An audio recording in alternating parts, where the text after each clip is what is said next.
은퇴자들이 가장 많이 하는 말 중 하나는 이것입니다. 꿈꾸던 삶을 얻었는데 왜 더 행복하지 않지?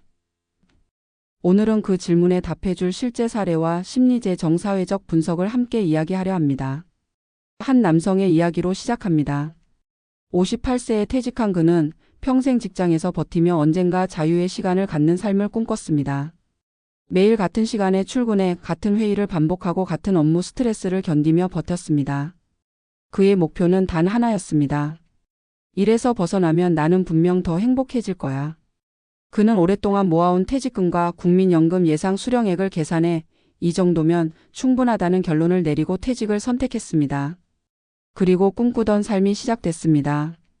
아침에 느긋하게 일어나고 커피를 내려 마시고 원하면 산책을 하고 누구의 간섭도 없는 느린 하루가 이어졌습니다. 그런데 3개월이 지나자 그는 이상한 감정을 느끼기 시작했습니다. 해야 할 일이 없는데 마음은 편하지 않았습니다. 시간은 넉넉한데 웃음이 사라졌습니다. 몸은 쉬고 있는데 머리가 무거웠습니다. 그는 말했습니다. 내가 원하는 삶을 얻었는데 왜 공허한지 모르겠다. 전문가들은 이 상황을 은퇴 초기 우울감으로 설명합니다.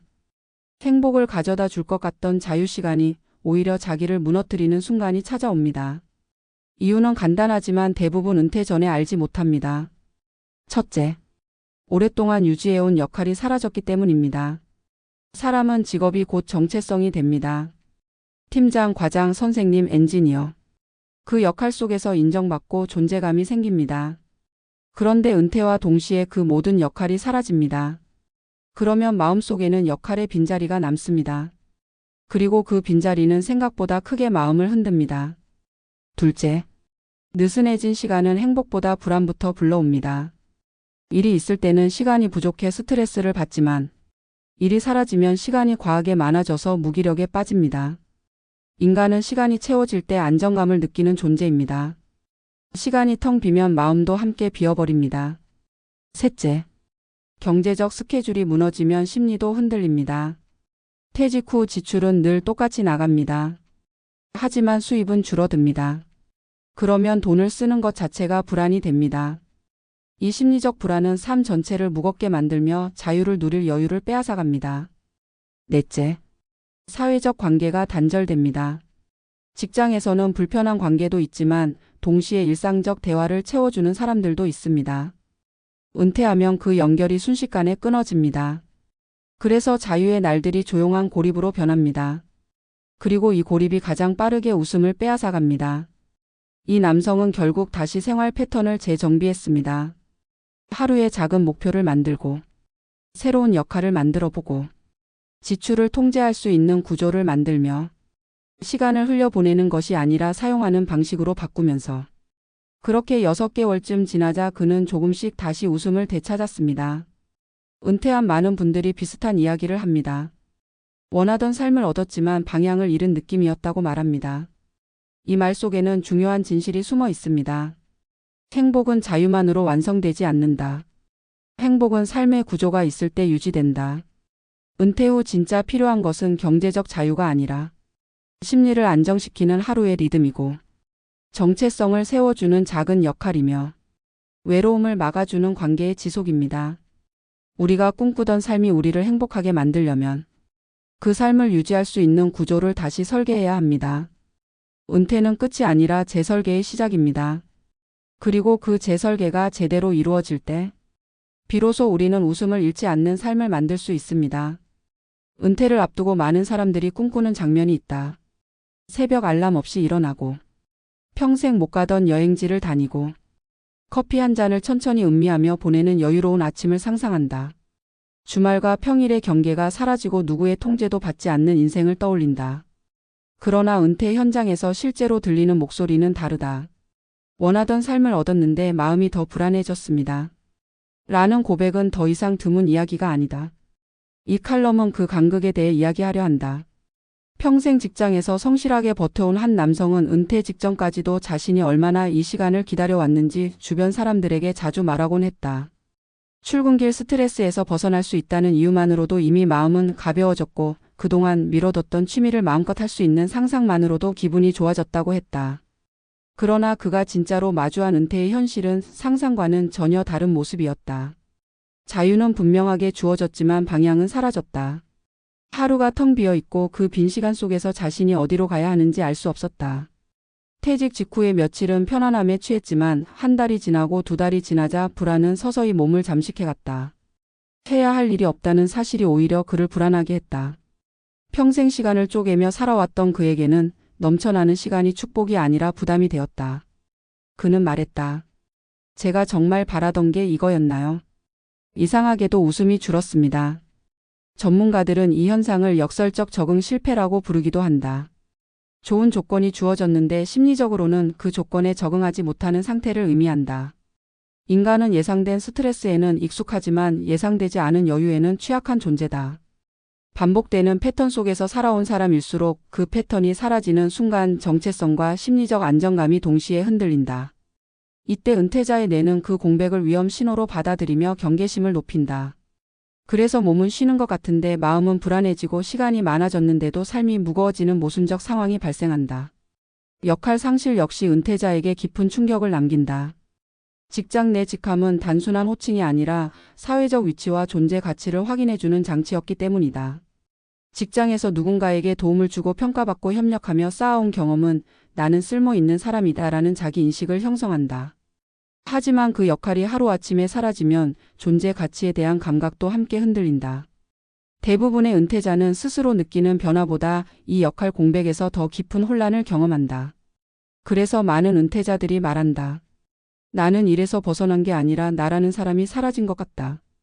또 다른 문제는 생활 구조의 붕괴다. 직장 생활은 잔소리 같고 답답해 보이지만 사실은 우리 삶을 규칙적으로 유지해주는 프레임 역할을 한다. 아침에 몇 시에 일어나고 점심은 언제 먹고 하루에 해야 할 일을 어떻게 배분할지 자연스럽게 정해준다. 그러나 은퇴와 동시에 이 리듬이 완전히 사라지고 나면 심리적 여유는 오히려 불안으로 변한다. 아무것도 하지 않는 하루는 처음에는 달콤하지만 일정이 없는 시간이 몇 달 지속되면 인간의 뇌는 목표 상실 상태로 진입하며 무기력함을 강화한다. 이 무기력 감정은 신체 건강에도 영향을 미쳐 노화 속도를 빠르게 만들고 수면의 질을 떨어뜨리기도 한다. 그래서 일정이 없는 은퇴자는 일정이 많았던 직장인보다 스트레스 수치가 더 높아지는 역설적 상황까지 나타난다. 경제적 압박 역시 심리적 부담감을 키운다. 퇴직 직후에는 가진 자산과 연금을 계산하며 충분히 버틸 수 있다고 생각하지만 막상 몇 달 동안 수입 없이 고정 지출만 나가면 심리가 크게 흔들린다. 돈을 쓰는 행위 자체가 죄책감으로 이어지고 조심스러운 지출 패턴은 자꾸 삶을 위축시키며 자신감을 떨어뜨린다.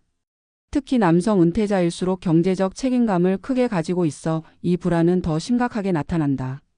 그래서 많은 은퇴자들이 계획보다 빠르게 재취업을 고민하게 되고 실제로 다시 일자리를 찾는 이유도 단순한 수입이 아니라 마음의 불안 때문이라고 말한다. 경제적 여유가 있는 사람도 예외는 아니다. 중요한 것은 금액의 많고 적음이 아니라 정기적 수입이 끊겼다는 감정 그 자체가 심리에 남기는 영향이다. 그러나 무엇보다 은퇴자들을 가장 빠르게 침묵하게 만드는 요인은 사회적 관계의 축소다. 직장에서의 관계는 깊지 않더라도 일상적 연결을 제공한다.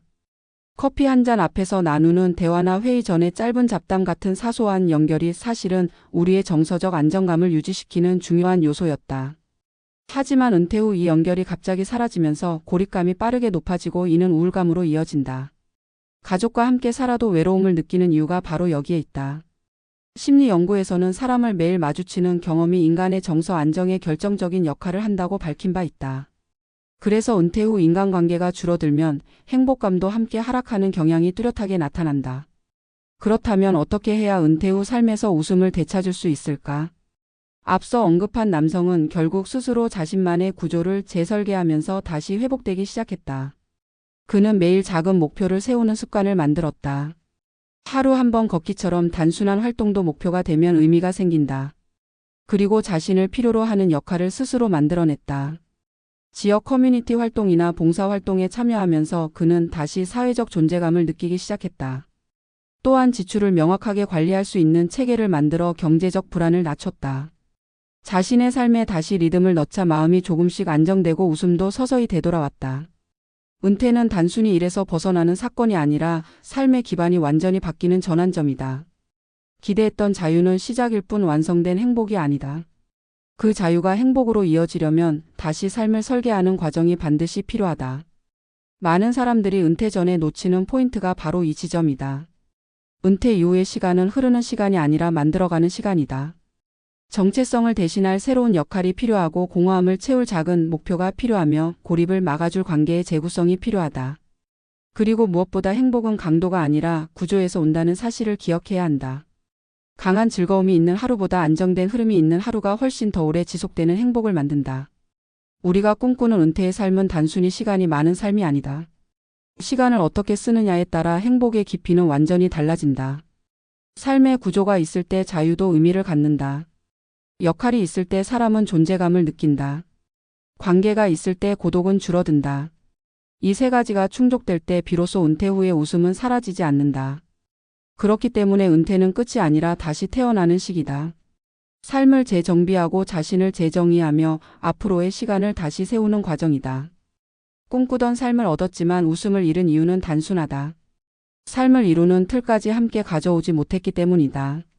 따라서 우리가 만들어야 할 것은 새로운 꿈이 아니라 새로운 구조다. 삶을 지탱하는 작은 리듬과 역할과 관계를 다시 세우는 것이 은퇴 후 진짜 행복의 핵심이다. 우리가 이 전환기를 어떻게 설계하느냐에 따라 앞으로의 20년, 30년의 삶은 전혀 다른 모습이 된다. 은퇴는 자유를 주지만 행복은 구조가 만든다. 그리고 그 구조는 누구도 대신 만들어주지 않는다. 스스로 만든 구조가 있을 때 우리는 다시 웃을 수 있다. 결국 은퇴 후 삶을 지켜주는 힘은 돈이나 시간보다 내가 어떤 삶을 설계하느냐에 있다. 이 사실을 깨닫는 순간 우리는 비로소 자유를 두려워하지 않고 웃음을 잃지 않는 삶을 다시 시작할 수 있다.